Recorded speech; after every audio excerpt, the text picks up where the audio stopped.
한국인이 해외, 특히 미국으로 여행 가면 무척 생소해하는 식당 문화가 있습니다. 바로 종업원에게 팁을 주는 문화인데요. 도대체 얼마를 줘야 하는지, 어느 타이밍에 줘야 하는지 몰라 난감해지곤 하죠. 오히려 미국인들은 평생 이런 팁 문화에 익숙해져 있다 보니 식당에서 식사를 하고 나서 팁을 안 내는 게 더 어색하게 느껴진다는데요. 그런데 이런 와중에서 미국에서 나홀로 팁 문화를 바꾸고 있는 한식당이 있다고 합니다. 심지어 이 한식당의 대표는 음식뿐 아니라 운영 방식에도 한국적인 방식을 그대로 적용시켜 새로운 시도를 하고 있다는데요. 관련해서 자세한 내용 함께 알아볼까요? 최근 미국, 특히 뉴욕에서는 예전과는 다른 새로운 유형의 한식당들이 주목받고 있습니다. 곰탕이나 기사식당 스타일처럼 한국에선 일상적이지만 해외에선 낯선 스타일의 식당들이 미국 현지에서도 인기를 끌고 있는 건데요. 이제 한식은 단지 이국적인 음식이 아니라 미국 사람들에게도 친숙한 대중 음식이 되어가고 있다는 증거겠죠. 그런데 수많은 한식당 중에서도 요즘 화제가 된 식당이 하나 있습니다. 바로 팁 문화를 정면으로 바꾸고 있는 독특한 운영 방식을 가진 한식 레스토랑 미스김 이야기입니다. 이 식당을 이끄는 김지혜 대표는 미슐랭 가이드와 제임스 비어드 어워드 등에서 주목받을 만큼 요리계에서 상당한 주목을 받고 있는 인물인데요. 그녀는 8년 전 한식당을 처음 열었을 당시부터 현지 식자재를 활용한 고급 한식이라는 콘셉트로 미시간 현지인들의 입맛을 사로잡으며 식당을 성장시켜 왔습니다. 그러나 성공의 이면에는 만만치 않은 도전이 있었습니다. 코로나 팬데믹으로 식당 운영이 거의 마비됐을 때 김 대표는 배달과 테이크아웃, 밀키트까지 다양한 방식으로 버티며 다시 일어설 기회를 준비했는데요. 그 결과 코로나 이후 오히려 식당 매출은 가파르게 상승하며 연간 180만 달러, 하나로 약 24억 원의 매출을 올릴 정도로 성장하게 됩니다. 이처럼 위기를 기회로 바꾼 배경에는 독특한 운영 철학이 있었습니다. 바로 미국 내에서도 논란이 많은 팁 문화를 근본부터 다시 설계한 것이죠. 김 대표는 어느 날 손님이 적은 날 불안해하며 안절부절 못하는 서버들을 보며 팁 문화에 대해 다시 생각하게 됐다고 합니다.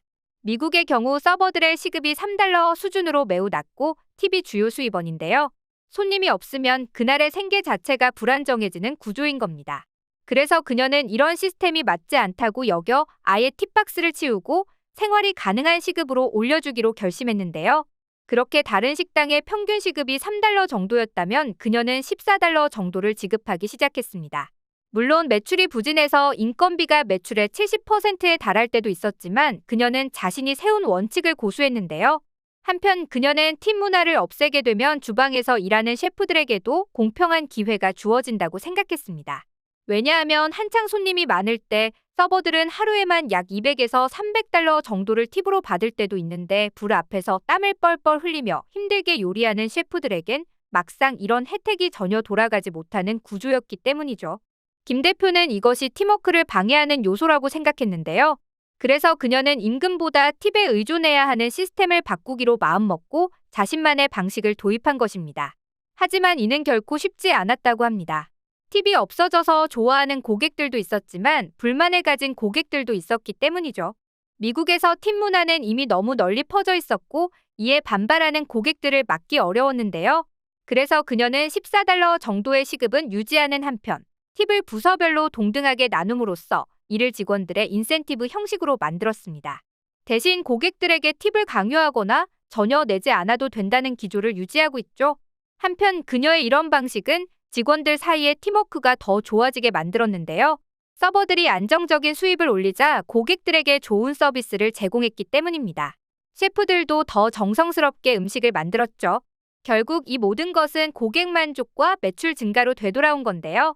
물론 애초에 의도한 팁을 완전히 없애는 데는 실패했지만 확실히 팁 문화를 강요하지 않고 들어온 팁마저 공평하게 나눠 갖도록 함으로써 기형적인 팁 문화를 서서히 바꾸어가고 있다는 평을 듣는 이유입니다. 김 대표의 이 같은 철학은 팁에 기대지 않고도 지속 가능한 식당을 운영할 수 있다는 하나의 가능성을 제시한 셈인데요. 사실 미국의 팁 문화는 예로부터 악명 높았습니다. 미국 식당과 카페에 방문하면 서비스에 대한 감사의 의미로 팁을 추가해서 결제를 하는 게 당연한 문화로 자리 잡았는데요. 하지만 최근 급격히 변질되어 버린 팁 문화에 미국 소비자들조차 부담을 느낀다는 소식이 들려왔습니다. 우리가 익히 알고 있는 미국 팁 문화는 식사를 마친 뒤 테이블에 지폐를 남기거나 결제할 때 유리병에 돈을 넣는 등의 모습이었죠. 이렇듯 원래 팁은 매장을 이용할 때 건네는 직원의 서비스에 대한 감사의 표시였는데요.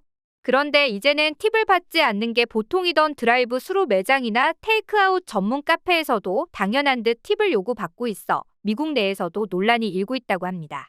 심지어 팬데믹 이후 미국 물가가 많이 오르며 팁 금액도 같이 오르다 보니 소비 가격의 10% 정도이던 팁은 어느새 15%, 30%까지 내는 것이 일반적으로 되어버렸고, 이 때문에 팁과 인플레이션이 합쳐진 팁플레이션이라는 신조어까지 생겨날 정도였는데요. 이렇듯 가뜩이나 불만이 쌓이던 와중에 최근 참고 참던 미국 소비자들을 폭발하게 만든 사건이 발생했죠. 카드 사용이 많아지면서 태블릿이나 키오스크가 많이 도입됐는데 이 기계에도 어김없이 팁이 등장한 겁니다. 아직 서비스를 이용하기도 전인데 당연한 듯 팁 선택을 포함시켜서 팁을 낼 수밖에 없도록 만들어 놓은 건데요. 심지어 고객이 팁을 클릭하는 동안 직원들로부터 은근한 시선 압박이 들어오는가 하면 노팁을 선택하려 해도 팁은 선택 사항이 아닙니다. 팁을 남기지 않는 것은 무례하다는 노골적인 문구가 집어넣어 팁 강요를 하고 있는 모습이었죠. 원래는 서비스에 대한 감사의 의미로 내던 팁이 이제는 당연시되는 것을 넘어 압박으로 다가오자 미국 내에서도 부정적인 여론이 들끓게 된 것인데요. 이런 상황 속에서 김 대표는 팁 대신 생활 가능한 시급을 제공하고 직원 모두가 혜택을 공유하는 구조를 만들어내며 다른 식당들과 차별화된 경쟁력을 갖춘 겁니다. 김지혜 대표는 사실 한식 셰프로서는 다소 이례적인 경로를 걸어왔습니다. 13살의 가족과 함께 미국으로 이민해 간 그녀는 원래 미시간대에서 정치학과 경제학을 공부하고 의료 분야 기업에서 고액 연봉을 받으며 커리어를 쌓았는데요.